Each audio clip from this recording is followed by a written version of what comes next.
Hi, everybody. Welcome to another TFE Live. This is our show number 265 for the 18th of February.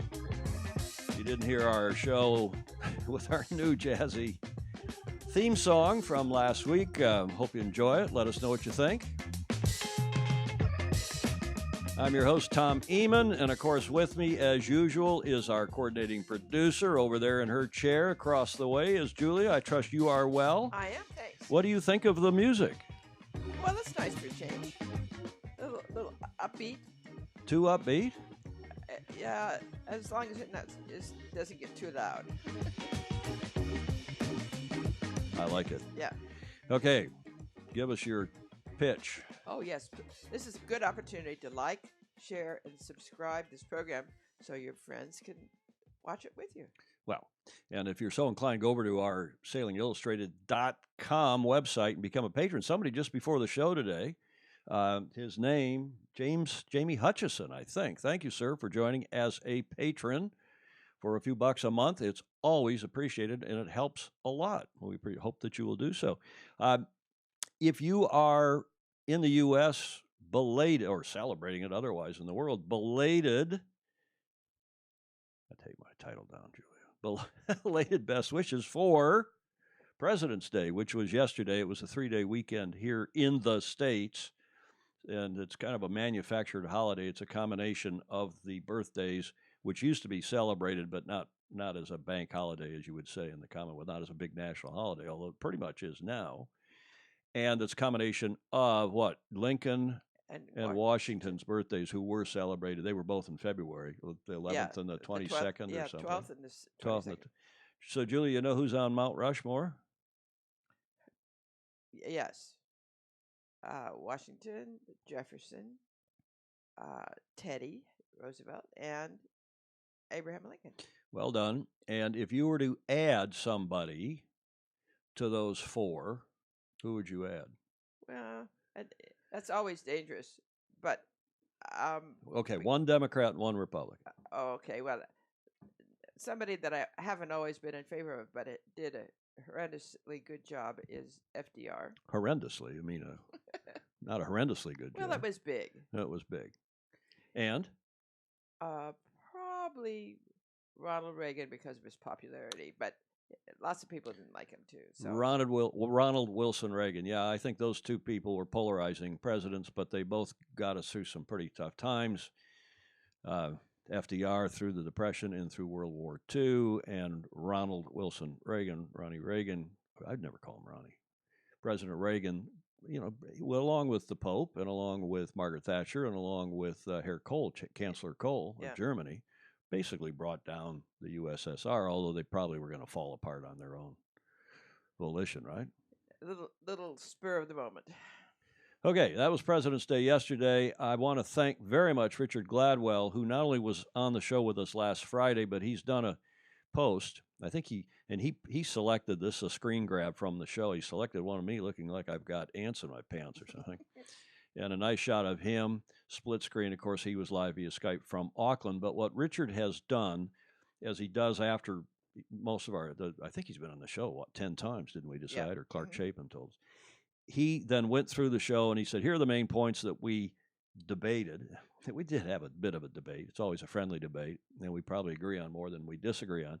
But, it's nice to have somebody of Richard's background and, of course, the Kiwi perspective on AC36, which is what we did. If you haven't seen the show, go look at it.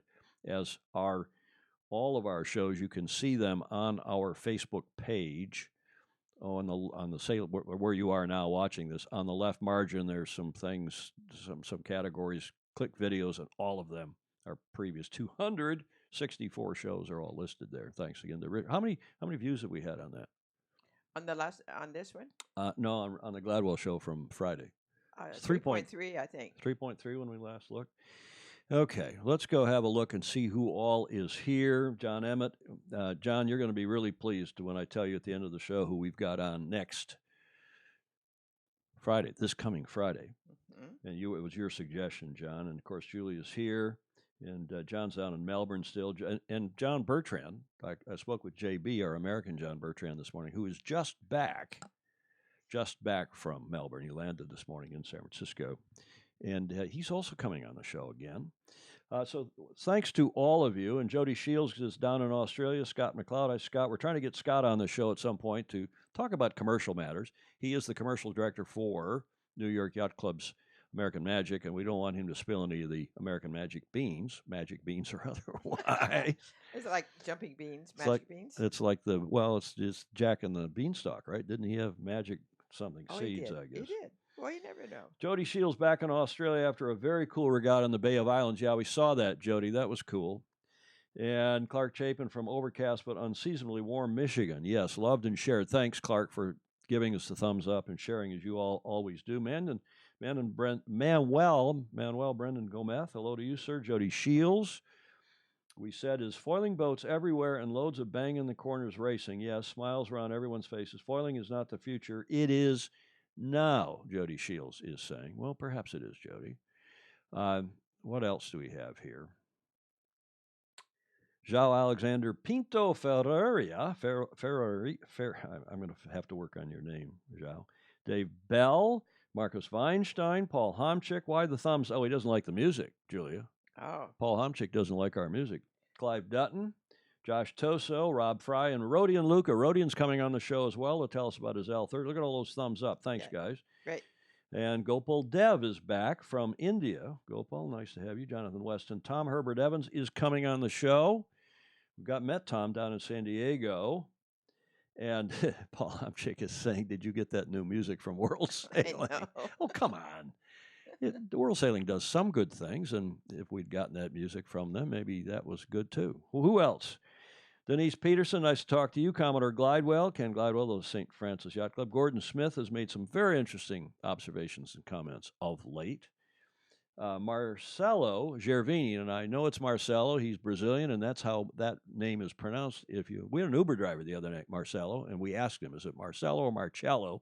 And he happens to be an Italian living in Brazil, so he knew that it's Marcello in Italy, Marcelo if it's in Portuguese in Brazil. Alan Long, Will Sear, congratulations on your success in the kiting world, the kiteboard world, and the business he started. Ted Ryman in Cape Town, Andrew Dolly DeVola, Clark Chapin, at least in the photo of your America's Cup pin was upright. I think it is today, too. Is Andy Beadsworth, terrific sailor. Hello to you, Andy. Pedro Foiling sailor down in Australia. Henry C. Reese, Jonathan Weston.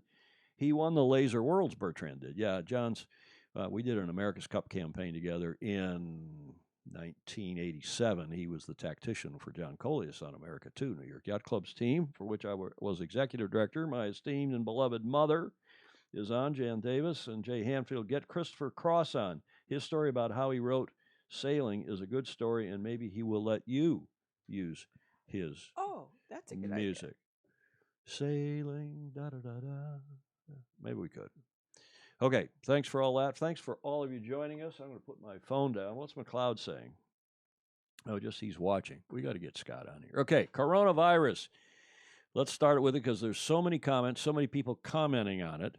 As you all know, the Tokyo Olympics are the 24th of July through the 9th of August. So it's only 5 months hence, 5 months and a week. And can they get the necessary vaccines? Can they get people protected? What are they going to do? Well, the IOC is still being told. We're watching and monitoring. I've talked to a couple senior serious people this morning about this topic who say, don't worry, they will somehow figure out how to make this go.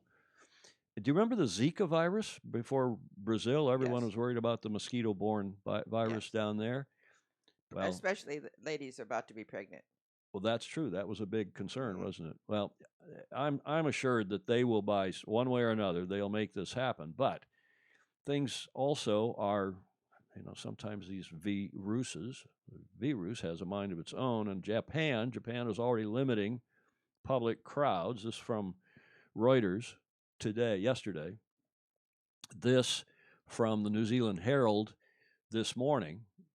Your Tuesday morning, now it's Wednesday down there, but the coronavirus, China warns Japan that they could be the next Wuhan, that is Japan, because there's so much back and forth between the two countries. despite them not liking each other very much, but they do a lot of trade, and they do a lot of. In fact, Japan was counting on a lot of Chinese visitors for the Olympics, so we'll see how that goes. Then again, there is the marathon in Japan. And forget about all the other events. The Chinese sailors have not been, for example, were not allowed to go to Melbourne, and there's the Formula One Grand Prix in China has been moved, but we're talking about Japan, and the Tokyo Marathon, which is coming up here in a few days, has been limited to only now elite runners. So instead of, what is it, 10,000 runners, they have a big crowd, I can't remember.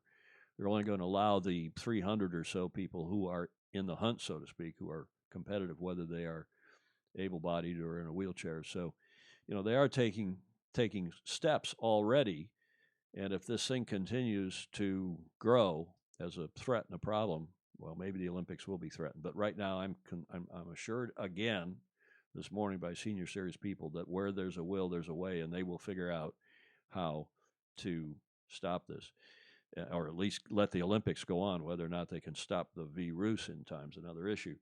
Julie, any comments before we move on? No.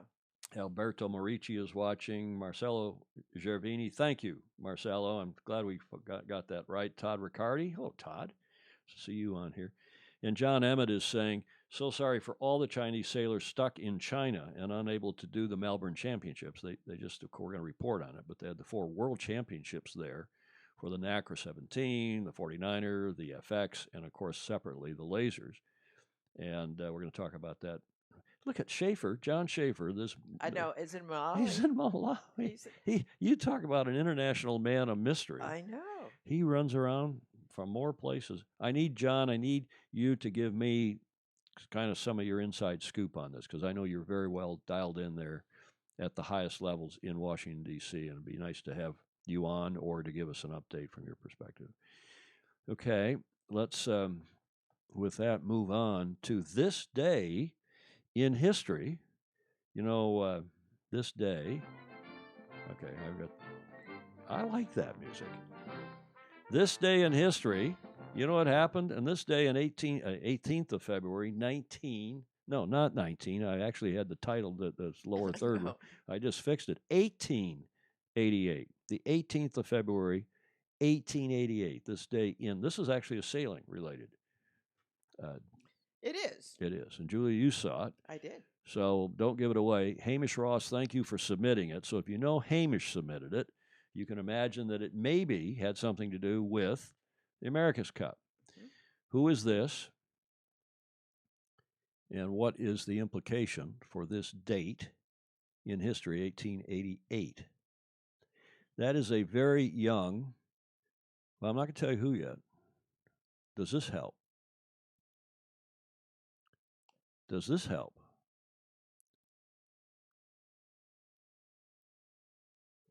(1934) America's Cup. Endeavour was the British challenger that almost won the cup. In fact, it was the closest any challenger came. Now, you could argue about 1921, but 1934 when Endeavour against Rainbow, it was seriously close.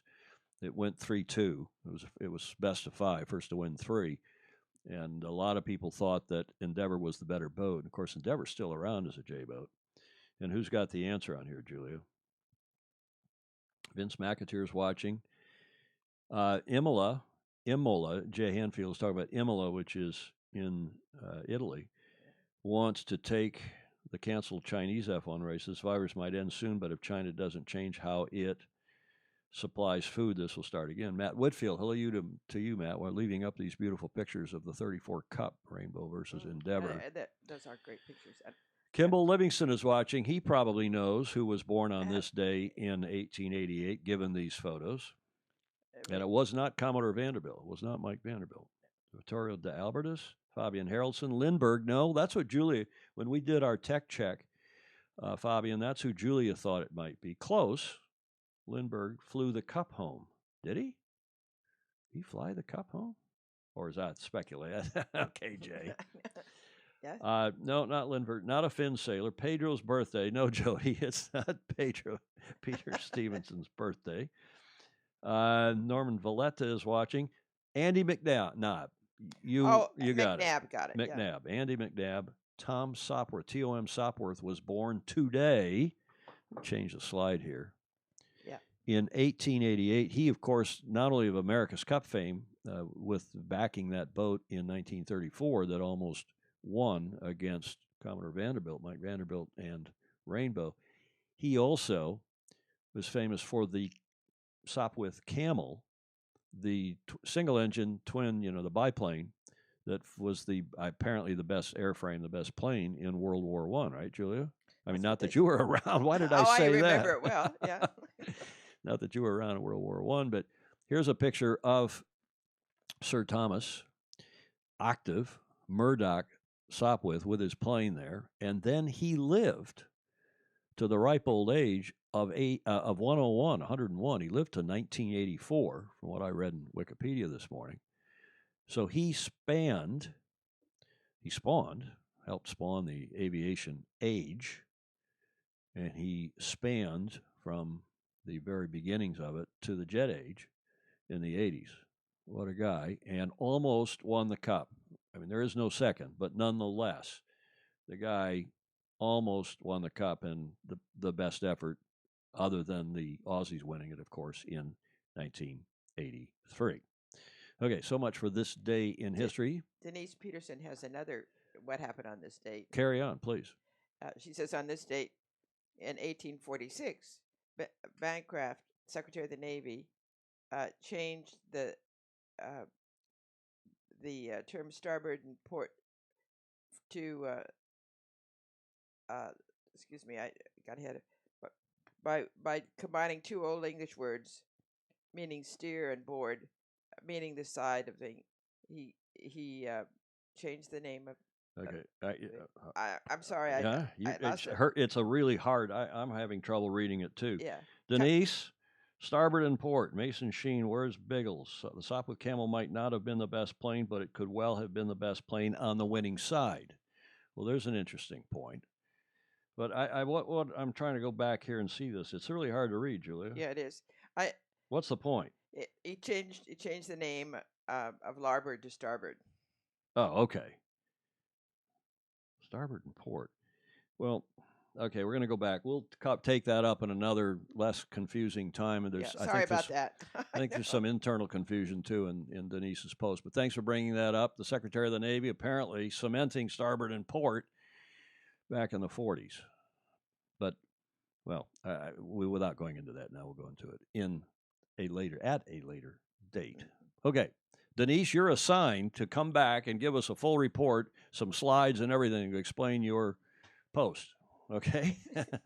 Okay? Yeah. Thank you, Julia, for trying to sort that one out. Bravo Zulu. And I like this music. I'm sorry if Jack doesn't or a couple others, but, it's kind of Olympian, doesn't it? Yeah, this one is. And Bravo Zulu to the winners at the recent World Championships down in Melbourne, down in Geelong, either side in Sandringham. And here's a nice video that World Sailing put out today. Well, it's not actually that nice a video, but they did put it out.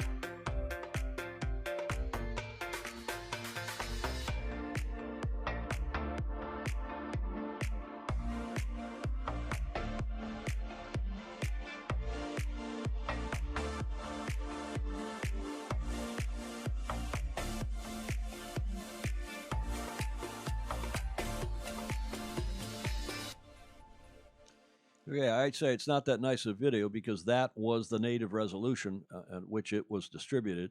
Normally they do a 1080 or at least a 720p video, and as you can see, it's square, it's letterbox, it's 4:3, not 16:9, which is what we like to fill the screen with normally. So, folks, when you're doing slides for these, this is 2020, this is not 1995. When you're doing PowerPoints, when you're doing videos, I know the kids like to do these verticals, so you hold the phone up.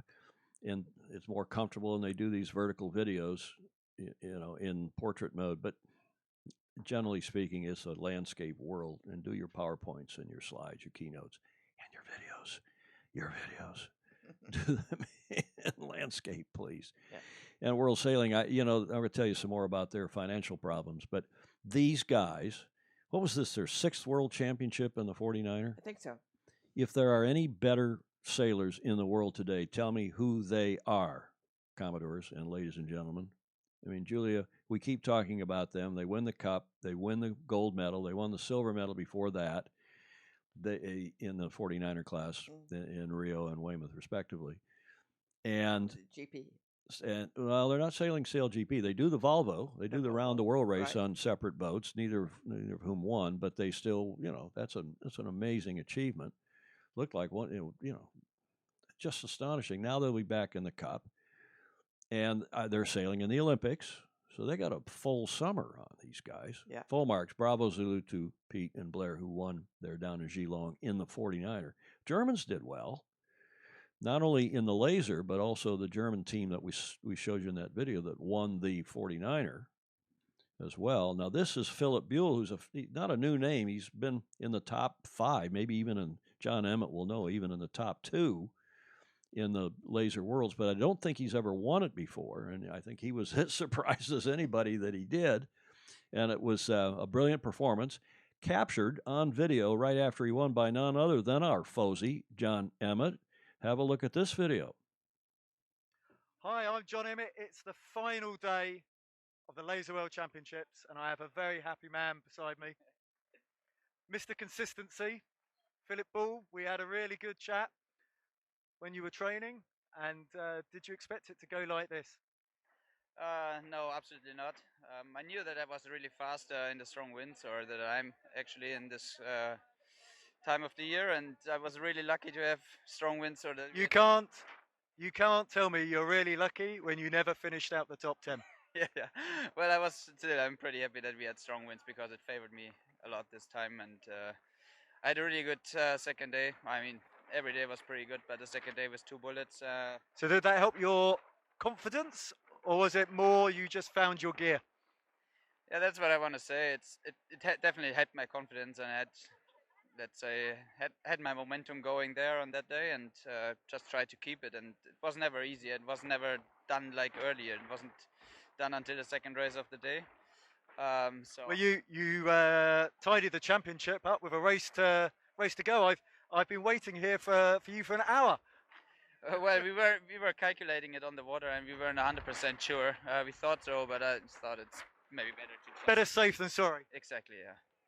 And one of the things you felt before you missed was the consistency.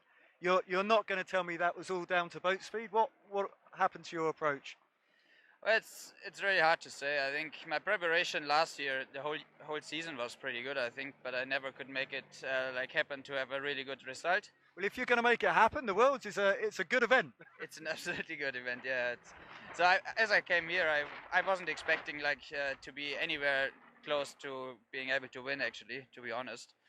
But then, yeah, as I've seen the forecast, I've seen the first 2 days, and then that made you happy. Yeah, that made me happy, and I thought maybe just give it a go every day, race by race, and now it happened. And the final day, because obviously 3 races, a lot of pressure, and the results say it all. How did you deal with that? As I said, I just try to take race by race. I think that's in general anything or everything I can do, basically. And then I always knew that I can finish, I don't know, outside the top 5 today in the morning. I mean, 3 races to go, there a lot can happen. So, yeah, and then I'm quite kind of experienced too, so I'm in the business for quite a long time. Not your first Worlds, I know that. Exactly, I think it's my 12th World Championships, so. And you've got really close before, haven't you?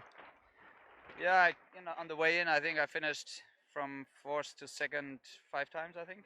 And I looked, JB and Matt, they've had seconds as well, so yeah, it was a big tussle. Yeah, absolutely. I think the laser class is just incredible tough to win the World Championships in, and it makes it incredible special, absolutely incredible. And I think that's the way you have to go. I mean, you there's always only one guy who can like be on the top, and I'm very, very lucky that I'm the one this year. I don't think I'm going to let you say lucky, but congratulations, Phil. Well, then I'm happy. I'm really happy. That's a good answer.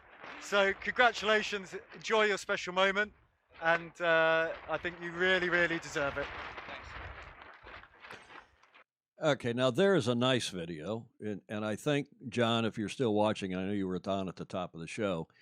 You owe Phillip a beer, a good German beer to stop. He saved you from getting clunked in the back of the head, or at least in the back, any number of times. But see, John, it's nicely videoed. You know, he's not a video professional. He's a coach and a superb coach, but he does this nice take with this guy, Phillip Buhl, whom I had not met. You get a personality, you get an idea. The guy's being really falsely modest, and John Wontley, challenged him a little bit. And he puts, he's got subtitles on there, which I think he had to do by hand himself using one of the programs. But that is nice stuff. And of course, it's not portrait. And yeah, LED Nas points out that, okay, maybe that world sailing video was shot in portrait for Instagram, but it's a landscape world, Julia. Yeah, well, and John Emmett also said he thought he was a bit overwhelmed. Phillip Buhl. Yeah.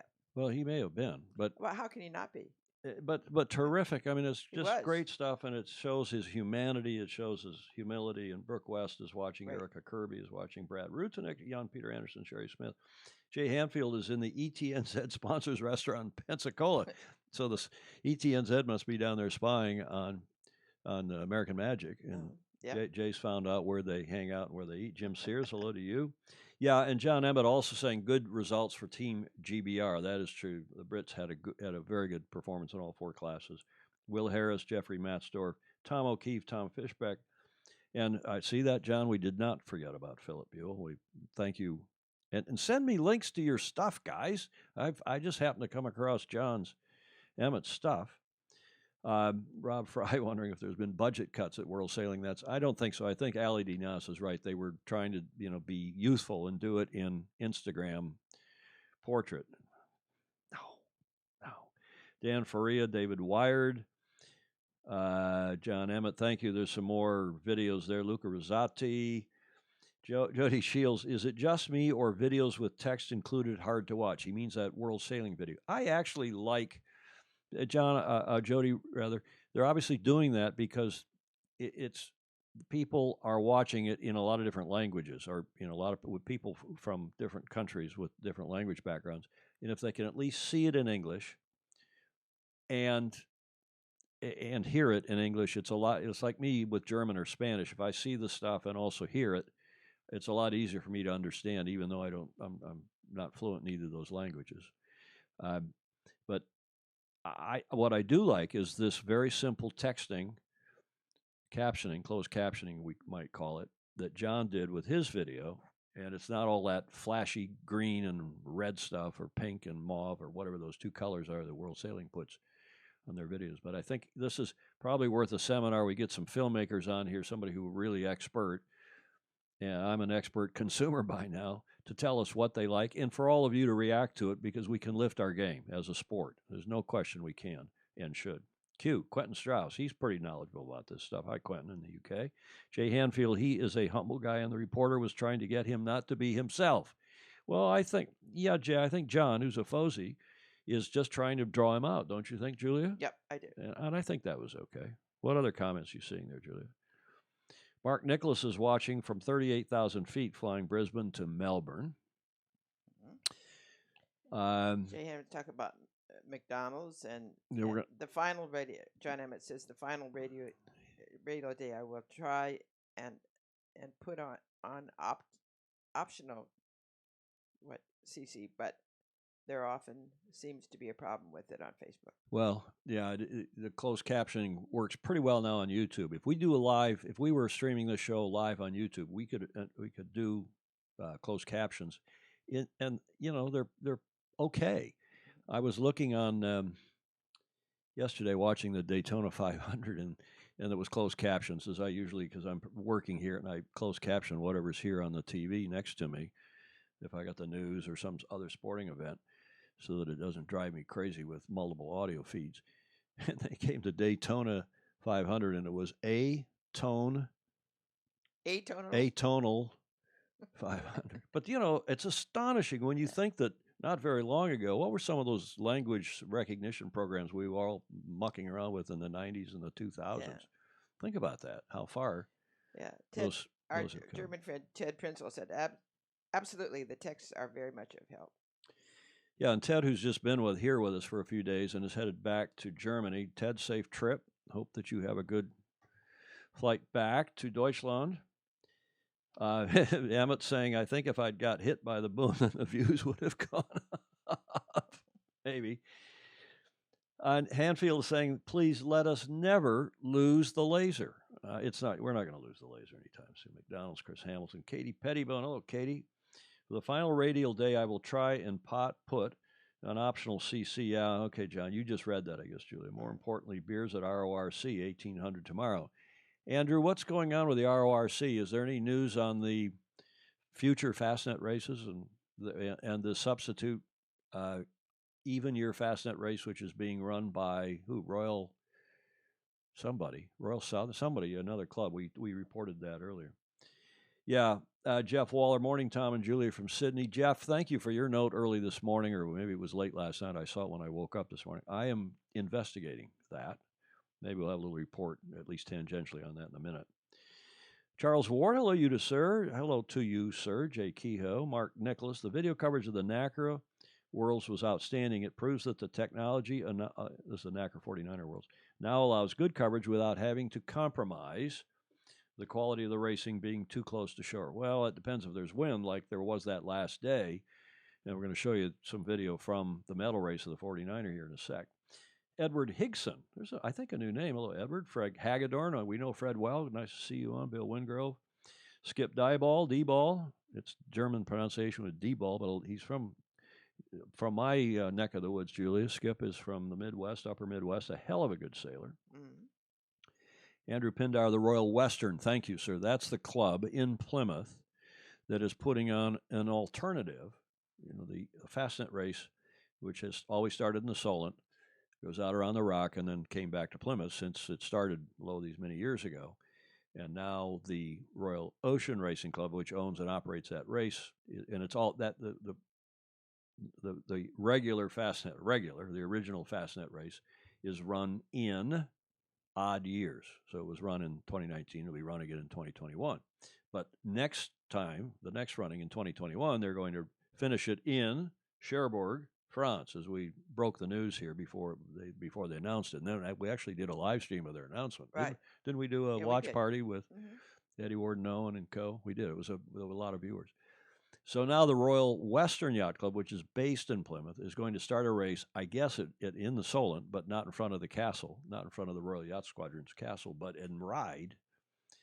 off Ryde, and then sail out around the Rock to port and back to Plymouth, just to preserve the tradition of that race. So that is in the even years. That will be this summer, 2020.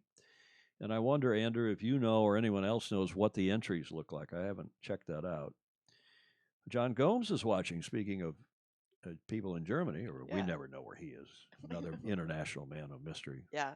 Works for our government. Chris Bretschker, nice to talk to you yesterday. Chris is our producer and director for the GovCup television shows that we do, which really started a lot of us on this live streaming track and for events. And it's still, they do a terrific job for a club putting this on. The GovCup Balboa Yacht Club and Chris Bretschker, Andy Rose and co. just are terrific. Okay. Speaking back on Tokyo, congrats to the home teams of Riley Gibbs and Anna Weis. Weiss, we would say auf Deutsch. Some people would say Weis, I guess, but Anna Weis, who won the NACRA 17s. They didn't win. They won the right to go to Tokyo based on their performance in the NACRA 17 Worlds.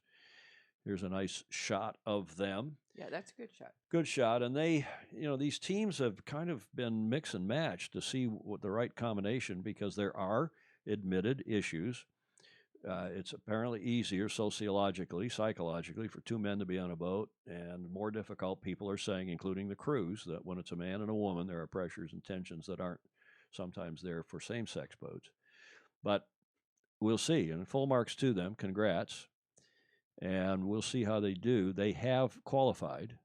They didn't win down there in Geelong, but they qualified to go. In fact, I don't even remember how they did. Likewise, Charlie Buckingham has qualified from the laser, for the laser, from the U.S. So bravo Zulu to you, Charlie. Another nice shot. I wonder what WCU is.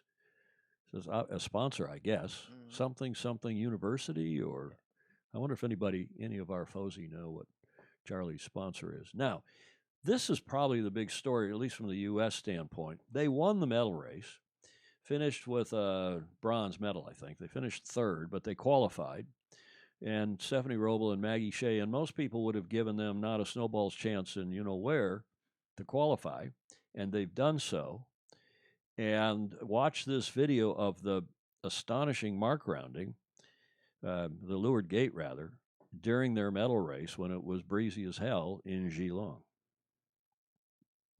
German team, Duroc and Lorenz, and they will be in the lead. She's just snuck around, and that could be another opportunity for Eschagoyen to put another It's a bit of carnage at the bottom mark. They were all on the wrong ley line, and they're late on their drops on the Genicas, and this is a function of more breeze and pressure.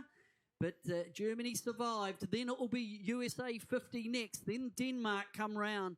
And no one swum. Who's next? And Eschagoyen is also low on ley line, so they've got to get the Genica down, get round behind Germany 5 and get round the mark as boats are coming crashing into the bottom mark. Whoa, it's all on. It's at the bottom mark. Is this going to open up opportunities? Boat handling in the breeze becomes a huge factor. So Eschagoyen had to go all the way back to the right-hand mark because it was too congested here to do a jibe well. Okay. What a shake-up in the results down the bottom. Boat handling has been absolutely critical. Okay, so it was exciting, and Peter did, again, he's not out on the water. Chris Bretschker and I talked about this yesterday as we started to think about how we're going to do we try incrementally each year to improve our telecast a little bit, our broadcast, our webcast. And when you're in a studio watching a monitor, it's really hard. But technologically, to go out on the water where you can see what's going on, as well as talk to the pictures on the monitor, it's way easier. But for the commentators, but technologically, it's way harder to do that. So that's what Chris just said. WCU is West Coast University. Oh, so it is a university, and that must be where he goes to school. Okay, thanks for that, CB, Chris Bretschker. So, as Peter Lester, who is one of the two commentators, and by the way, Chris Bretschker, I'm sure you heard that. Those two were talking over each other. It's the sign of amateur. Peter's a pro, but the other gal is an amateur commentator or a newbie. And it's the most irritating thing, and it's hard to do. It's what I get fussed at Andy Rose when he and I are doing commentary, but you've got to, folks, not talk over you. You got to have a little hand signal. Put your hand up, which is a signal to your partner to shut the you-know-what up so that you can talk or that you want to intervene, but don't talk over them because it's just unprofessional and irritating. But having said that, this was really cool stuff. It was great coverage, the medal races. Yeah, are they close to shore? Not really, but it depends. Close enough. You can't really see anything from the shore, but it depends on the breeze. And what made this exciting is what makes racing in San Francisco Bay exciting is it's breezy. And, that's what made Perth in 1987, 86, 87, because there was breeze and bright sun and big seas. Our sport, when it's light and flat, and when we try to do television in venues that are light and flat, the one exception is Newport Beach, because we have boats that are specifically built for the lighter conditions of Newport Beach for the Gulf Cup, and the boats are all wicked up, and you wouldn't want to sail those in San Francisco Bay, but they're great for the relatively flat water off Newport Beach. Okay, enough of all that. Back to the Olympics and World Sailing, and stop there to see, Julie, if anyone has comments. Andrew Pindar said, whatever the arguments for and against Plymouth City have recognized they need to improve their facilities for visiting fleets. The excellent Conrad Humphreys and team are doing some serious work on shaping up the future So I'm pretty sure things are looking up for going forward. Yeah, that's a good point. That was the big criticism. One of the criticisms of the RORC is that moving it from the finish from Plymouth was they were trying to get the city to improve the facilities. They moved the whole, it used to be there on the Barbican, but that wasn't very nice. And they didn't have they had a huge waiting list. They always had more boats than they could accommodate in Plymouth. And boats would turn and burn because they didn't want to go in for the madness there. But that's a good point, Andrew. Thank you for that. When are we going to get you on the show, Andrew? A lot of people have asked why we don't have you on the show, and it's an open invitation. You tell me when it's. I know why, because we decided we were going to do it when you were over here for Congressional Cup. Mm. That's right. That's right. Now I remember. Okay, Andrew. Sherry Smith is driving to Sarasota, Florida. Service in and out. Well, okay. Jay Hanfield, I don't understand the over-enthusiasm of Peter Lester, the F1 guy from Sky that we have in the States, is the same way. You're watching it, so maybe he thinks he's watching a soccer game. He shoots, he scores! God dang. Jay Hanfield watches it to calm down. Morning, Warren Shasser says, I agree. I when it's you turn off. Your brain turns off the whole. I still think our sport should be commentated, should be addressed like tennis and golf. I like golf in a soft voice. And then when something exciting does happen, the contrast is there. Wow, look at this! Look at this at the gate. This is a madness here, and but you can say that without. Okay. Makes people up. It does. I wanted to see your reaction, Julia. Hello, Hamish Nickel. Hello to you, sir. Okay, let's move ahead to my least favorite topic, which is the status of world. Some call it world failing.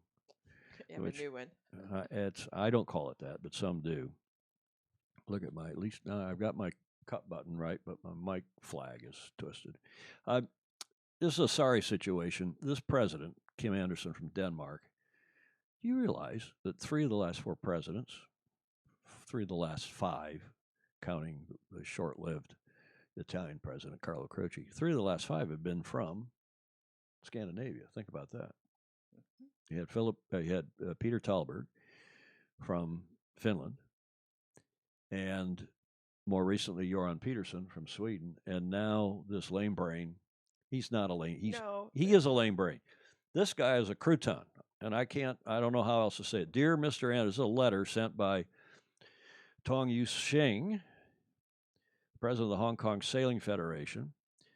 I'm writing you, Mr. Andersen, in regard to the proposal of the World Sailing to hold the EGM in London, the Extraordinary General Meeting. You had made it explicit last October that no further amendments and discussions would be made on the governance reform, which of course got voted down in Bermuda, in the year 2020. Therefore, the consensus reached at the AGM in Bermuda should be the last decision. I'm convinced that all members of the executive committees should adhere to the previous agreement. Moreover, I would like to urge World Sailing to reveal the opinions expressed by all members with regard to the decision to hold an EGM, Extraordinary General Meeting, in London, which is now set for May, or trying to be set for May. Complete transparency of the decision-making process is required. Many MNAs have not prepared sufficient budget for an EGM in London. An EGM would therefore should not be held in haste. As a representative of Group J, which is obviously the Asian country, Southeast Asia. More importantly, I entertain grave concern as to the substantial risks arising from the ongoing coronavirus. In other words, why even take the risk of having a meeting which is stupid in the first place?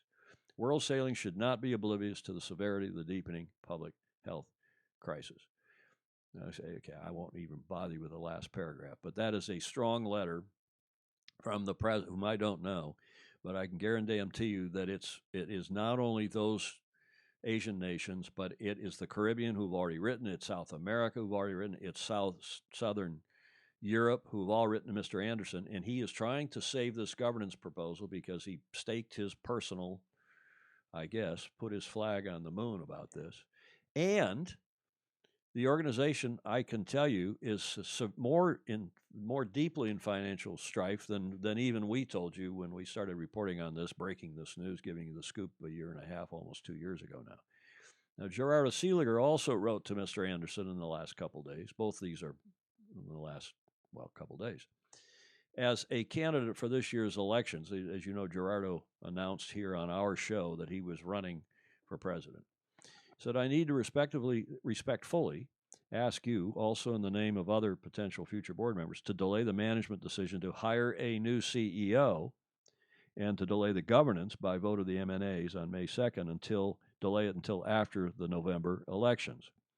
We have to avoid a situation where the profile of the new CEO appointed in the next few months by the current board does not fit the expectations of the new board. You claim to have suffered a bad experience with your inherited CEO, Andy Hunt. That's true. Mr. Andersen inherited the non-sailing CEO from the previous president, from Carlo Croce. You claim to have suffered, the first paragraph there, middle, you claim to have suffered a bad experience with your inherited CEO selected by the previous board, and as you told me and others, you had a difficult time and ultimately had to excuse him, as it is phrased in the America's Cup terms. I wonder where you got that. Yeah. You, in fairness, should not want this to happen again in your watch.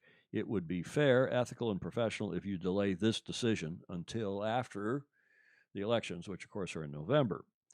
Gerardo also goes on, the third paragraph, the second request relates to the new governance. You lost the voting in Bermuda. You then had to cancel the April EGM, and now many MNAs I spoke to recommend that you postpone this decision until after the November elections. There's no urgency, and the sailing community needs time to reflect, analyze, debate, discuss this complex issue. Nearly every MNA I talk to welcomes and supports this initiative, but questions the urgency, pressure, and the short time given for a well-matured strategic decision. Now, there's the kind of guy that the organization needs for president, whether it's Gerardo or someone like him. I mean, it's just, this Gerardo's not his native language. I did a couple edits there as I was reading through it, but he's a Spaniard. Yep. And he's fluent in 6 languages. I'm not kidding. Terrific. I mean, you know him. You've met him, Yeah, right? I think he's wonderful. So you just like him because he's good looking. I do. Don't tell anybody. Okay, well, these 2 letters, and Mr. Andersen, and despite all of this, and we can tell you that not only are they underwater, but they were, as of we now know reliably from members of the executive committee, and more than one, are telling us that they were underwater last August. This is before the Bermuda meeting, by $3 million. They've had to borrow money from the World Sailing Trust. They actually borrowed money from a bank using the World Sailing Trust, which is a separate charitable fund, as collateral. And speaking of the World Sailing Trust, now here's the organization. It's all basically in one big pot. Not quite. They're separate pots, but they're one big organization, charitable side, called the World Sailing Trust, and World Sailing, which is the more commercial and governing body. They're hiring a new head of World Sailing Trust. WTF. Get through this year, get through the Olympics in one piece, park the trust for now. They've just signed on a sponsor. It doesn't look like a big sponsor by any means. Get through the leadership, see if the leadership changes in November, and save your money because they are seriously underwater. Now, what happens if the Olympics does get postponed? What happens if this coronavirus croutonism does cause the Olympics to get postponed and World Sailing doesn't get a big new shot of TV money? Well, you tell me. They're going to be in serious, even worse trouble than they are now. The problem is they're already starting the next quadrennium, even after that TV money comes in. They're starting the next quadrennium, $3 million in the hole. So instead of $15 million of television money, they're only effectively going to have $12 million of TV money for the next quadrennium. How are they going to get through the next quadrennium? Oh, we'll have sponsors. Don't worry. Yeah, well, that's why Mr. Hunt is gone. We'll have sponsors. We'll sign it. Do not count your chickens. As Scott and many others of you will tell us over and over and over. In this sport, especially a niche sport like sailing, just ask Long Beach Yacht Club, Stars Plus Stripes America, Team USA. Oh, we got sponsors. We got this sponsor. We got Ralph Lauren. Oh, we've got Visa. Oh, we've got eBay. And then I just heard there's another energy. They don't have anything. And you don't have it until the check's not even in the mail, until the money's in the bank. And World Sailing is now out hiring a new head. If you want the job, there's go online, you can apply for it. But why they're doing this now, it is just astonishing. And the letters that were written by Gerardo and others are absolutely correct. So, Mr. Andersen, you're running for president, but you're also continuing to run up the debt. He is going around, flying around, obviously at World Sailing expense, to Israel, we heard today, to Hungary, to other MNAs to try to convince them to come to the EGM, to let him run the EGM, and then vote through this governance proposal, which itself cost World Sailing £300,000 for the consultant that put it all together, instead of using a group of volunteers who know the organization inside and out and have some experience with this sort of stuff. £300,000. Now, people like U.S. Sailing are putting in kind of piecemeal proposals. How was that for alliteration? Piecemeal proposals. Yeah, Jay Henfield has a comment about, again, Tom, where's U.S. Sailing? Why didn't they draft a letter in San Diego and use the weight of one of the largest sailing members? Enough of this. This U.S. Sailing standing by. Well, I think, and I said so in San Diego, and I think I said on the show after San Diego on this show, I think U.S. Sailing has been weak. I think the rest of the world looks to U.S. Sailing and the RYA and the Australians and a few other countries, the Germans and the Spanish and so on, look to the U.S. to lead, and the U.S. is sitting around, it looks like they're twiddling their thumbs. We are not strong. I know behind the scenes, Gary Jobson, who is an American, is a vice president, he was very helpful in getting rid of the non-sailing CEO. There I said it, and I know he was. And I think he also agrees with a lot of what I am saying here, but he'll never say it publicly, because World Sailing, like U.S. Sailing, which I criticize the policy of U.S. Sailing for having secrecy. U.S. Sailing's board of directors, 9, 10, 11 people, I can't remember what the number is, call it a dozen people, meet by phone secretly once a month, take decisions. You don't hear the discussion. You don't see who voted. Then they all go out and no one ever expresses a minority opinion. That is just ridiculous. And the same for World Sailing. We will take a decision, then we'll all go out and, it's one thing to go out and say we support it. Okay, we took a decision, we support the decision. But it's another thing to say, sorry, I disagreed with it, and here's why. And, this is not, as I said, this is not communist China. This is not the Soviet Union, not Russia, today's Russia. This should be an open, transparent democracy. Okay, Jay, you got me to rant. Clark Chapin says, the Olympics wouldn't need to be postponed in order for it to be a financial disaster. Merely reduced entries and modified events due to COVID-19 fears and paranoia.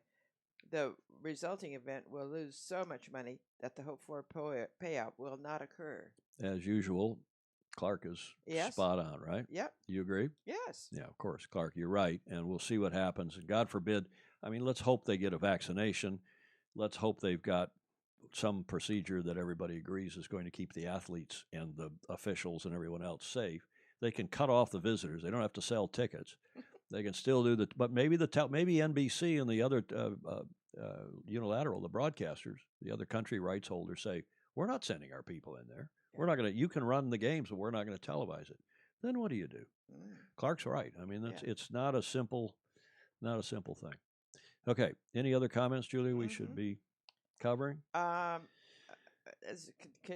a continuation of that, Gordon Smith, if World Sailing was in the red to $3 million last summer, and with reported cash burn, they must considerably, following my logic, be even further in the red.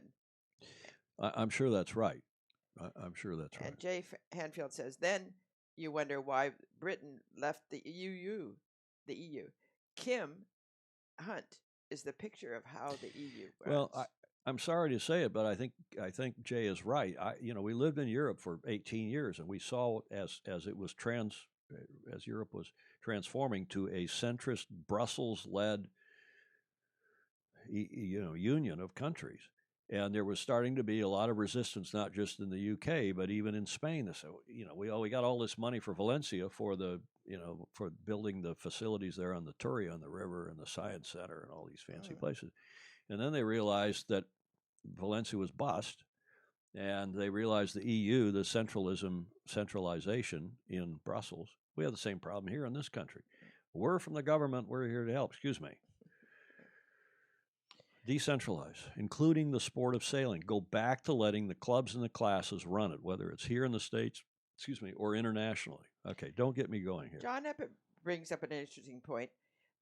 I wonder if less people attending the Olympics means that more people will watch the Olympics on TV. What do you think? That's an interesting point. What do you think? You agree? Yeah, I think it might be true. I think the same number of people will watch it because the number of people who go and attend the Olympics is so small compared with the audience. Compared with the TV, the worldwide television audience is huge. Yeah. So people not going there, John, plus the people who are there are watching it on TV, especially in this day and age. I mean, I can watch just about anything on my phone, just about now anywhere in the world if I've got a good data connection. I mean, I hate to say it, I drive around San Francisco. I don't really. Watching Fox or CNN or ESPN on my phone on the dashboard, only at the stop signs, and I'm listening the rest of the time. My first Olympics was in Rome, and of course we didn't have the money or wherewithal to go to the Olympics, but we did watch it on television. Exactly. Even the people there, John, will be watching it on TV, so I think it'll have negligible effect on the TV audience. Okay, America's Cup. Some big news in the Cup. We told you, I teased this on my Facebook page and otherwise, that there's some really, really good news. One here, this has not been officially announced, but some time ago we told you that the person who had been announced, I won't repeat his name, but had an American, actually a Canadian, but lived here in the Bay Area for a long time, who has been involved in not this guy, I'm coming to that, but the guy who was appointed and announced as the regatta director for America's Cup 2021 has been excused from further participation. And in his place, the big fella, Iain Murray, has been appointed AC 36 regatta director. This, again, has not yet been announced. I'm sure they're crossing T's and dotting I's on his contract. Don't forget, he's also the head of the performance manager for the Australian Olympic team, so that's a big responsibility now through at least the middle of the summer. This guy is fabulous. He was regatta director here in San Francisco 2013 and had to deal with the death of Bart Simpson, and we all, he and I had to do that press conference when, sort of like the coronavirus. Yeah. We had to go reassure the yachting community and the San Francisco community that we were powering on. We're continuing because it had looked like the day before the press conference that a couple other guys did was not quite so good. Larry called up and said, "Get in there, Ehman, get in there and fix this thing." So I did with Iain, and he's a terrific guy. He will be, as he was in San Francisco and in Bermuda, he'll be a terrific regatta director. Bravo Zulu to the America's Cup community, to the Defender, to the Challenger of Record for appointing Iain, or so one hears. It's not been announced, but you know me and being 95% sure. They were considering a couple Brits too, but they've gone back to the tried and true, one of the best sailors to ever come out of Australia, and a fine guy, low key, understated, smart. I mean, thoughtful. The guy, he's at both sides of his brain works. Iain Murray, congrats, Bravo Zulu. He's the guy that will be making the decisions that Richard and I were talking about on the show last Friday about which course is going to be used at the recommendation of the various people. But he's making this crucial decision about racing areas A through E, the 5 different racing areas. And one hears, by the way, that there's something before the arbitration panel again. One hears. And one hears that there is, this is a term of art in the America's Cup, there's an S fight of magnificent proportions. Really? Yeah, brewing. Or so I'm reliably informed from several sources. So we shall see. It's, what's new? That's the American Cup boat race. But with Iain, what's wrong with American Cup boat race? Because you don't like that? No, I don't. Well, it's not an American. Okay, America's Cup. It's what the blue collar. It's what the people that are not yachties and can't remember what the name and don't understand why it's America's apostrophe S.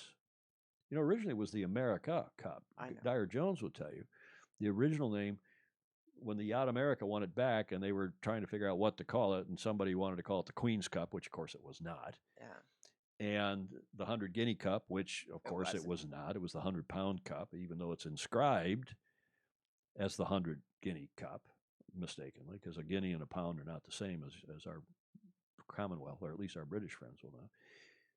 So they said, we'll call it the America Cup after the Yacht America. But you have to admit, America Cup is a little awkward to come off the tongue, right?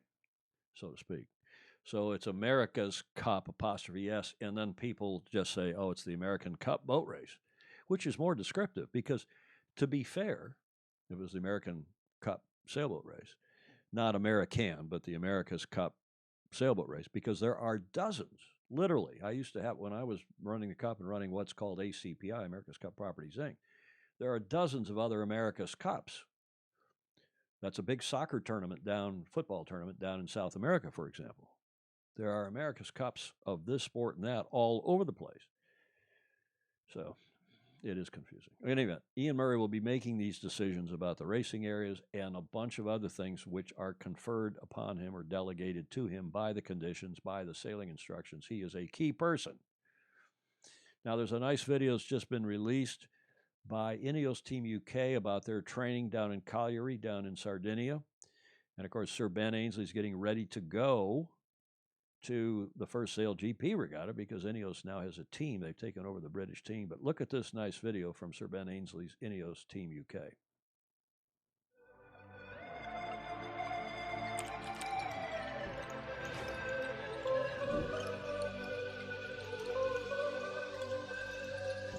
We've been here in Cagliari for about a month now. It's been a fantastic period for the team. Made a lot of improvements getting RB1 out on the water. Sailors are loving being out on this boat, and for our designers, engineers, shore team, seeing it all come together. It's a fantastic period for the team, and then of course we're looking forward to racing here in Cagliari in the end of April.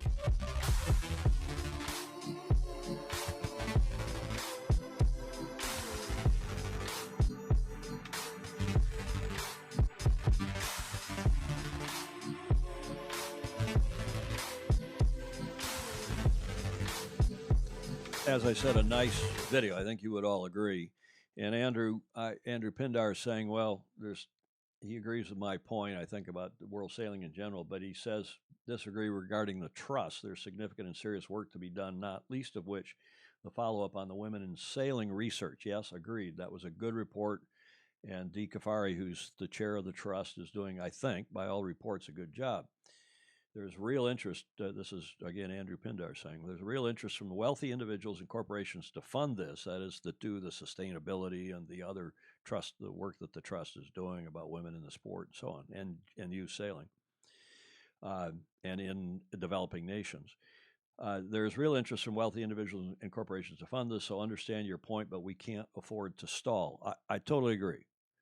But they ought to save their nickels and dimes for the moment. They ought to get through the rest of this year, get through the Olympics. That's the big enchilada, as we would say here in, well, North America. Would we say that?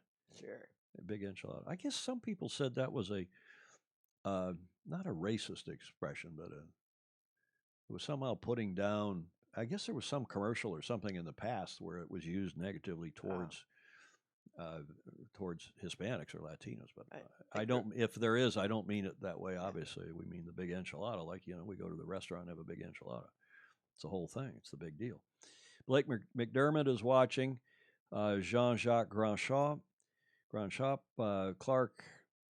He's talking about data connections, and Ali Dinas, as usual, agrees with you. So I must be a crouton. No, I don't mean American Cup boat race, but you have to have some fun. Randy Scarlett. Hello, counselor. He's watching. Nice to have you on here. Maybe we'll see you over there for a martini. Julia and Randy, you can have a martini at the club tonight. Jay Winnick is asking, is the second team out? Well, we'll talk about that in a second. Great to hear that Iain Murray is likely to be appointed regatta director. Jeff, thank you. Jeff Condell. Gordon Smith, a guinea is 21 shillings and a shilling is worth 5 pence. Hence, a guinea is worth £1 and 5 pence. That is correct, Gordon. Well, you would know better than I, but I know that from historical reasons. And again, on that cup, which we're looking at here, and of course you know what segment I'm going to segue into, it was engraved mistakenly by New York Yacht Club as the 100 Guinea Cup because they thought a guinea and a pound were the same, and they knew it had cost £100 sterling. which was real money in 1848 or 9 when they bought it from Gerard's of London, Gerard's, the Queen's jeweler. And that's what it cost. And in those days, trophies, not just in yachting, but in other sports, were named after the value of the cup. You had the 100-pound cup, the 50-pound cup, the $1,000 cup. And it was, you wanted it was a deal. Even if you weren't going to melt it down, it was still the value, the intrinsic value of the thing. So that was cool. Trish Lorenzetti, Hamish Nickel, the tragedy of world sailing is that while they flap about, we see Bernie Wilson reporting the valuation by SailGP of their property at $200 million following sale of 25% interest. I don't think it was 25% interest. I think it was less than that. And I think it was a trade in equity for some production value, some television work by the new company Endeavor, which used to be and still is a subsidiary of, or IMG is a subsidiary of Endeavor. And as I said on the show the other day, I think you will find that Endeavor is a Hollywood-based company that does some work with Larry's two kids, Larry Ellison's kids, who are both in the film business. David, it's from memory, his called Sky Dance Productions. And Larry's daughter, Megan, her company's called Annapurna Films or Productions. So, Mark Nicholas, a shilling is 12 pence, not 5. Okay, but you get the idea. The 100-pound cup was misnamed. It's inscribed as the 100 Guinea Cup, hence America's Cup, which devolved when people, the media especially, just were uncomfortable saying America Cup, the America Cup. Mark Curtis, the video just pointed out to me and the important safety improvements over the catamarans. Why they dive bow end when it's not as catastrophic? Mea culpa. Anthony Chalmont down in Fort Worth, Texas, one of my favorite yacht clubs in the world, Fort Worth Boat Club. Eric Monin, and David Stotler. We're, I think, caught up. Let's get on to some more America's Cup stuff. We ran this video, and I'm just taking a screen grab from it. I won't run the whole video again. On Friday's show, go back and have a look. Again, thanks to Richard Gladwell. And this was one of the ETNZ members going down to Fielding, his hometown, which I'm not sure where it is. Nobody else seemed to know where it is. Fielding, New Zealand, taking the cup in his sweaty hands. We never touched the cup when we Golden Gate had it or San Diego had it with our bare hands because the oils on your hands would, that silver is very thin. And it would degrade the silver. We always wore, and you think that's a fetish or it's a affectation, unnecessary. For the guards, you'll see I didn't play the video, but in the video, the guards, the security guys, are wearing the white cotton gloves so that you don't, croutons. Okay, so in any event, a nice promotion. Some of you thought that McDonald's is now sponsoring the event in ETNZ. It gets the cup out and about. Some of you did not think it was such a cool thing, including a couple of you who are watching, who's Fozy, and I won't name you unless you want to be named. Julia, watch for the comments. One says the McDonald's is the official, this is a meme that one of our Fozy sent, is the official cholesterol raising and watch brand with the Ronald McDonald watch. And somebody else who looks, what is a dirham is, what's the dirham? Is that, it's not India's, what's the dirham? Is it Middle East? It says the 3,000 dirham. Clark Chapin, help me out. Julia, what's the dirham? DIRHAM. Isn't that from the UAE or from, in any event? ETNZ, the McFatty meal, kiwi burger, extra salt from the tiers, large fries, still soggy from the spray, 5 liters soda in a cheap replica cup. And AC75 experience box, real razor blades. That's harsh. Yes. What's a dirham? Dirham. What country is that from? UAE. Rob Fry's got it. Yeah. Thank you. Okay, that's what I thought. I didn't think it was. India's the, what's the coinage? What's the, in India? Rupees. Rupee, right. Thank you. Well, that leads us to the question of the day. And I have some music for that. I like it. What is the question of the day? Well, it's, what do you think? Is McDonald's a good sponsor for the cup? Does it tarnish the cup? Is it going to be good? Certainly, I'm sure it'll be good in New Zealand as a promotion.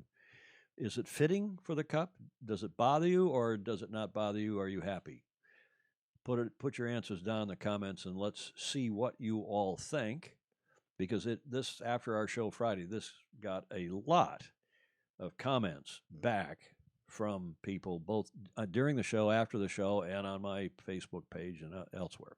Question of the day: do you think McDonald's is an appropriate and good sponsor for the America's Cup? Okay.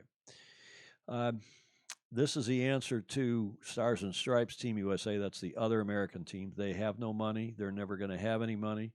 Why they continue to hang on is beyond me. I am told by a senior serious Long Beach Yacht Club official. Again, this is the second time I've heard this. I heard this from the past Commodore down in San Diego when we were at the U.S. Sailing's Leadership Forum a couple of weeks ago. And now I've heard it from another senior serious Long Beach person saying that decision of why the team continues on is out of our hands. And I'm saying, excuse me, you're the challenging club, not Stars Plus Stripes Team USA. You make the decision whether to stay in or not. And there's obviously some legal issue in the contract between the team and the club, and in the challenging documents, or perhaps between the team and ETNZ, because this team bought the design package for their non-existent boat. They built the tool, they built the mold, then they sold all the carbon that they had on hand, and I know that first and second hand. But Long Beach Yacht Club is just throwing their hands in the air and saying, it's out of our hands. We have no control over this. Croutons. I'm sorry. I've had a lot of great times at Long Beach Yacht Club. A lot of cool people, a lot of great sailors. Scotty Dixon, who's a terrific board member down there and doing amazing things, as are hundreds of other people in that club. And they put on one of the best regattas not just match racing regattas. Congressional Cup is one of the best regattas in the world each year. And it's staffed almost entirely with volunteers. The club turns out volunteers. They house teams. They feed teams. They pick them up at the airport. It's an astonishing service that the members of Long Beach Yacht Club provide for the Congressional Cup. Same as Balboa Yacht Club does for the junior version of the Congressional Cup we call the Governor's Cup. But come on, folks. You need to wisen up here and tell Stars Plus Stripes that it's good for them, it's good for the sport, it's good for the Cup for them to stand down now. In fact, they should have stood down 6 months ago. Okay. Julia, any comments there? Yes, there are several about McDonald's if you're still interested in that. Sure. But That's the question of the day. Yeah, but before that, there is another one I don't want to miss. Jay Winnick says, what's incredible about SailGP is they do 50 knots, and it's still boring. Yeah, there's a lot of people who would agree with Jay on that. It's, you look at a boat going through the water and a close up on a camera, even a distance far, especially a long distance shot, you really can't tell how fast they're going. Do you care? As long as the racing's close and the boats are close and you get two boats in the same shot, if it's match racing. What else, Julia? A couple McDonald's comments. They refuse to get rid of the plastic straws, and the America's Cup should be about cleaning the ocean for future America's Cup events. And John Emmett then says they have paper straws. Okay. Alan Long says, I like the French fries. Yes. I don't eat carbs, but I love McDonald's French fries too. Yes, I do too. Jeff Waller asks if that was the real cup or a replica that you were showing. One never knows unless I know where the secret marks are on the real cup, and there aren't very many people who do. So you don't know if they have built a replica cup and are shipping it around, or if that's the real cup. But either way, if it's you want to treat it the same. Mm-hmm. And there are, Larry's built himself one. The team built one for. Dennis has one, but it's actually there were 4 or 5 of those cups made at that time, at the same time. Ted Turner had one. Dennis had one, and there are. I think the team. Those of you who were with Alinghi will back me up on this. That Alinghi pooled some money from their own pockets and bought a cup for Ernesto Bertarelli, which was a nice gesture, I thought. Yeah. Joan Winston says, what's going to attract more kids to the America's Cup, McDonald's or champagne? Well, that's a valid point, of course, and Alan or James Corbett is saying happy as it brings another audience to the Cup. Fair enough.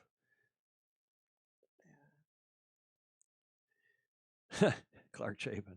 Will it tarnish the cup only if you handle it after eating a serving of their fry? He's so practical. Well, he is. He is. There's a new name too, Brian Dunamond. Welcome, Brian. Danamond. Bill Wingrove saying, while everybody gets on about the quality of their food, they're a multi-billion-dollar multinational corporation that millions visit every day. Yep. Joan Winston, did you see that? Yep. You want to read that one? How scrupulous do sailing events want to be about the values and affiliation of owners and sponsors? Think about it. LED NASA, on the other hand, is saying McDonald's is an odd match. It's decidedly a lowbrow brand and certainly not synonymous with health and fitness. But to the extent that it may help get word about the event and the sport out to the masses could be a positive. They had in every one of their 12 million restaurants, it would be terrific. Yeah, but it's a New Zealand sponsorship, so I know, don't think you'll but see. John Emmett is saying it's the official restaurant of the Olympic Games. Yes, indeed. Clark Chapin, let's remember that Dennis Connor's catamaran had Marlboro as a sponsor. Well, the Kiwi boat put the Surgeon General's wording on their spinnaker in 1988. You're right, Clark. But I don't think, Clark, I don't think you're endorsing Marlboro as a sponsor, are you? And you're not using that to endorse He's saying McDonald's as there a have been, sponsor.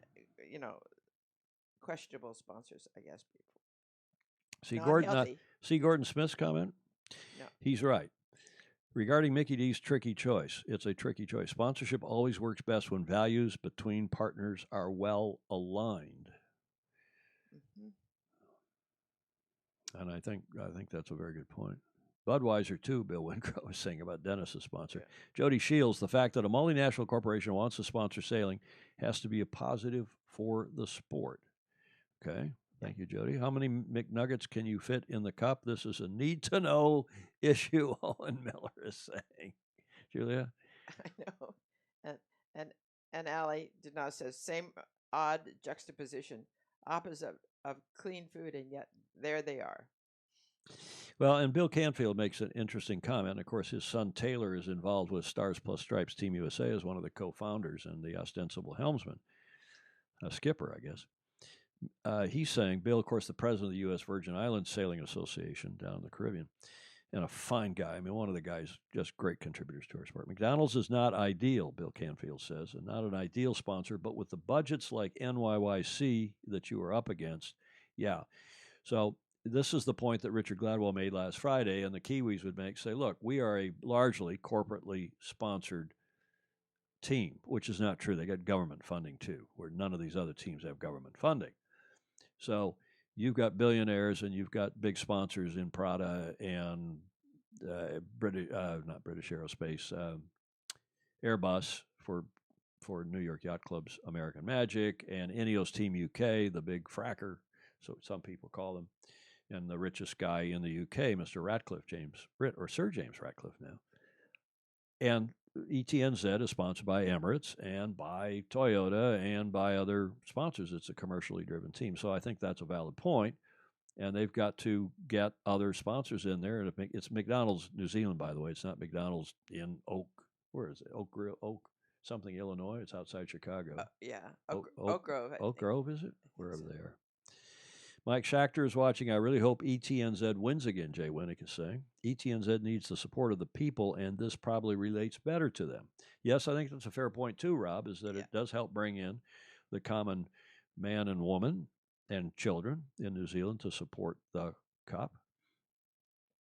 What else? Will they see Fabian Harrelson? He says, will they launch the McJibe? The McFoil. Okay, McSail. Okay, carbon fiber lasts forever, so does a McDonald's shake. Shamrock Shake, if they win on the 17th, it'll be in the cup. Okay. Brian Danamond said, Danamond, I think you'd pronounce that, Brian. Welcome. He says, I watch every show, just don't comment a lot. He's a lurker. Ooh, good. The best kind. Oh, yeah, there are lots of...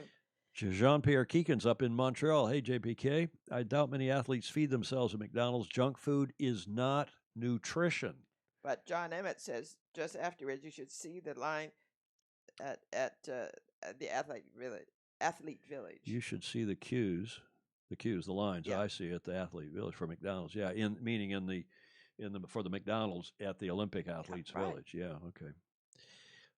The fastest man in the world, Usain Bolt, lived on McDonald's Chicken McNuggets, Jay Winnick is saying. Wow, it's got a lot of response. I didn't mean to get you all stirred up. Well, I did, but not. Yes. Ben Nichols is watching. Hi, Ben. ETNZ is just feeding the competitors junk food ahead of the competition, unlike the current POTUS, President of the United States, who likes to feed competitors junk after competition. That's clever, Tom Hurwitz. Thank you. Peter Iduana is down. Peter runs or used to run, maybe still does, Oracle, New Zealand, down in Auckland last I knew. Mark Curtis, maybe a crash will be dubbed a McFoyle. McFoiled again. JPK, well, then many of these Olympians are not at the top. Well, see, there's a good point. I wonder if Usain Bolt really eats Chicken McNuggets because he thinks it's good for him or because he likes them and he's paid by McDonald's to promote them. Julia? And Bill Wingrove follows up by saying there's nothing wrong with an Egg McMuffin. Well, there is, Bill. It's got carbs on it. If you take the bun off, you take the English muffin, as we would call it in the States, you take the bun off it and eat the egg and the cheese and the ham. He said egg. That's good. Egg a muffin. Egg a muffin. Egg a muffin. They have changed that. Oh, they have? I think I read that they put it between two sort of souffle things, so that scrambled eggs. Julia? Yes. What are you saying there? I know. Okay. It's an egg bun, sort of. Better have a head on ETNZ. What's that mean? Okay, guys, you're getting crazy here now. If you want people, this is Alistair Banks, last comment. If you want people to sail, you need to ditch the elitist attitudes. McDonald's will broaden the appeal, not a company selling bags for the same cost as an average family's monthly wage. Okay, Alistair, thank you for that. And Mark Nicholas, okay, one more comment. You got to love the immediate pile on. Every time Mickey D's is mentioned, there's a thinly supported view that all their food is bad for you. Given that much of their menu in Australia, at least, is now salads, it's a hard argument to sustain. Yes. Okay, Egg McMuffin, Brunch McMuffin. Okay, guys, the carbs are less lethal. Joan Winston, I disagree. I think that it's being increasingly shown that carbs are more lethal than fat. I think, well, maybe the fats, but I think McDonald's and others have cleaned up their fats, right? They're not the unhealthy fats. They're not cooking the burgers. Okay, enough of all that. I didn't mean to carry on. Let's move on here. Yeah. SailGP has put out a good 1-minute film. Their stuff has been terrific. Have a look at this. 3, 2, 1. Brand new sailing adventure.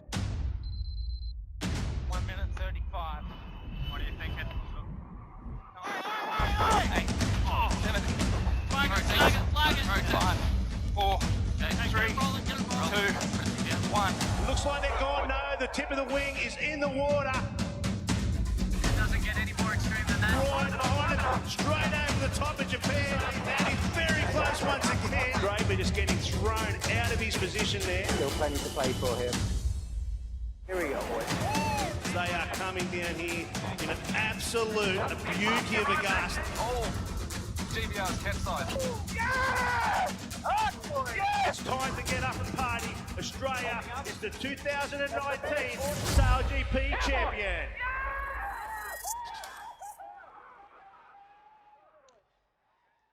Okay, coming to a harbor near you, at least those of you living in Australia on the East Coast, as their first regatta is just a week away. And I hope this works out. It's they're spending Larry is spending a lot of money. Russell is spending a lot of Larry's money. It's interesting to see that Ben Ainsley now is in here. They bought the team, and we'll see how they do. I think Tommy Slingsby is going to be tough to beat. Nathan Outeridge from Tommy, of course, skippering, running the Australian team, won last year, and they will be the defending champs. We'll see if Nathan Outeridge, who was in the finals with Team Japan, see how they do. I think they'll be 1 and 2 again. Maybe this new Ineos Team UK will be in the hunt as well. Wouldn't surprise us. And we'll see if Kirby's team, the American team, now being led. I said in the pre-show, and what's our friend's name, Julia from San Francisco, who's now the GM, the manager of that team, Of which team? Worthington, of the American SailGP team. Come on, Kimo. Oh, Kimo Worthington, who is leading now, is heading up, taking some of the load off Kirby. We'll see. Kimo's he's a real good campaign manager and he just retired from North Sales. I think he could be lifting the American team. Speaking of which, they're also doing some heavy training down in Miami, both in the weight room and out on the water. Have a look. So I'm looking for some good numbers this morning. Strength testing today, day 2 at the camp. So just looking at 3 key lifts, lower and 2 uppers, push, pull and a squat. So it'll be good to see some numbers on the new guys we've got in here. Looking at 1, so 3 is the range. Yeah, got it. So I'll take a 3, your best 3, as well as looking at a 1 and figure out which one. Looking at a 1 RM max, so basically the heaviest lift these guys can do for 1 rep. So you're going to build up to that progression there. Nice, brother.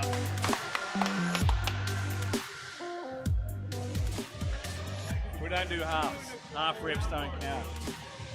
Hey, he went down with the bar. Yeah, next one up. What's your last lift, mate?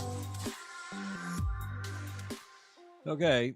I like the video. They're a minute and change long. I think they do a good job for the sport and for the event. Let me click back to what's the I'll replay it. So it's not this coming weekend. It's the weekend after, right? This weekend is the 18, 19, 20. Yeah, it's the following weekend. It's the last weekend in February is the first event in Sydney. We'll be looking forward to it. We'll watch it. I would do a watch party if they would let me, but they won't. So you'll have to go on and watch their own watch party, do their thing. It's I would attract another 100 or 1,000 or 2,000 views for them, but they want you to watch it on their social media, on their webcast, so that's fine. Save the date. Those of you on the West Coast, particularly in Southern California, John Sangmeister, who is the our Fozy and good longtime friend, frequent guest, or has been a frequent guest, not only once or twice recently, only once recently, reminding us that the Newport to Ensenada race is only now a couple months away. It's the end of April. It is a terrific event. It's an overnight race from Newport Beach down past San Diego, down to northern Mexico, 100 some odd miles, and a lot of fun. Mexico, Ensenada, there's some issues in Mexico with safety, but not in Ensenada. They live and die by tourism. This yacht race and a few other things are very popular attractions for the city. You finish and go right into the hotel. That's the headquarters hotel. The parties are epic. The award ceremony is nice. It's a very well-run event. As I say, Sangmeister is the co-entry chairman. The race used to be huge. It used to have 400, maybe more boats, maybe 600 boats, right, Julia? Did you ever sail in that? No. Or go down there and party? Were you a racer? Oh, yes. Were you a racer chaser for the Newport to Ensenada? Oh, I'm a good racer chaser. But were you for that race? Did you go to Ensenada? Oh, okay. Well, it is a terrific event. I've sailed it a number of times. I've sailed that route, lots of times, but not racing. Well, it's a nice overnight trip down the coast and a nice party when you get there. And if you haven't already signed up, do consider it. They're doing some things to make it less expensive, to make it easier, and I commend it to you, the Newport to Ensenada race, the 24th through the 26th of April, 2 months hence. Okay, anything else, Julia? You want to do your thing? Yes. I will also say, do read the comments. There are as always, there are lots of interesting asides and things to think about. Yeah. But in the meantime, and so they can get the full meaning of it, like, share, and subscribe. That helps us a lot. And it helps our viewers. And the other thing is that by our commentings, we can cut the comments once we're no longer live, but we leave commenting open because we don't have croutons. What have we ever had to erase? 3 comments where people... Yeah. Our rules are no name calling, no personal attacks, no coarse language in the comments. And that, from my Facebook page, carries on to this. And God bless all of you. Yeah. We've rarely had a problem with anyone breaking those rules on this show or in commenting post show. So by all means, if you're watching this in replay, as most of you do, please do comment, because we do go back and read them. A lot of other people do as well. And if you do want to be a crouton and say something stupid, Julia is very good at then cutting it. She goes back, right? Yep. Cuts it out afterwards. Okay. And if you're so inclined, become a patron over at sailingillustrated.com. And PayPal. I'm coming to that. Oh, sorry. But thank you for reminding me of that. We're coming. I actually have a slide for that.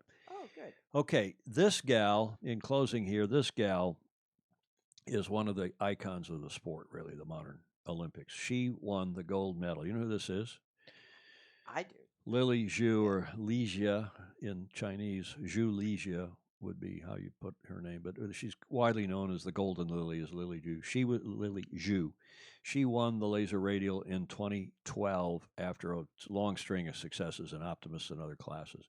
Terrific gal. She also, in 2012,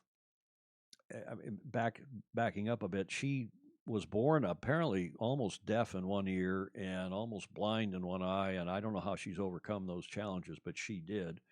And she also had some pretty tough surgery, knee surgery or something, before this Olympics.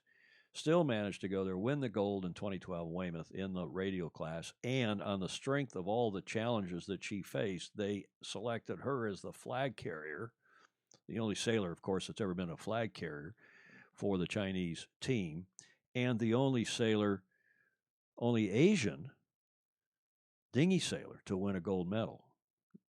So that is really cool. And there's a method to my madness here, because she not only is cool, but she is one of the people like John Emmett who are really feeling sorry for the Asians, the Chinese in particular, who could not go to the regatta in Melbourne, the regattas in Melbourne in the World Championships. And she's wishing, she lives in Southampton, lives in the UK, and she's wishing all of her countrymen who are in quarantine, and there are something like 120, right, million people in quarantine or more? Yeah. What's the number, Julia? I don't remember it. So the bless her heart, the cool gal she is, she said, we're thinking of all of you, even though she's in the relative safety of the UK. And she prepared an exercise video for her fellow countrymen and women that you might follow, and it inspired me. And I think, Julia, maybe we should do this every day. Yes. Get us tuned up for our... She says, do these exercises if you're quarantined, if you're locked in your room. I wish I could.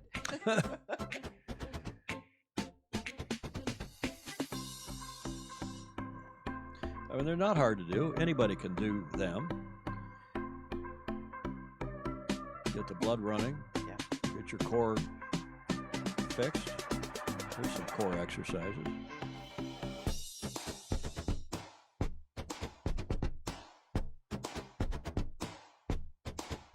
They're all good ones.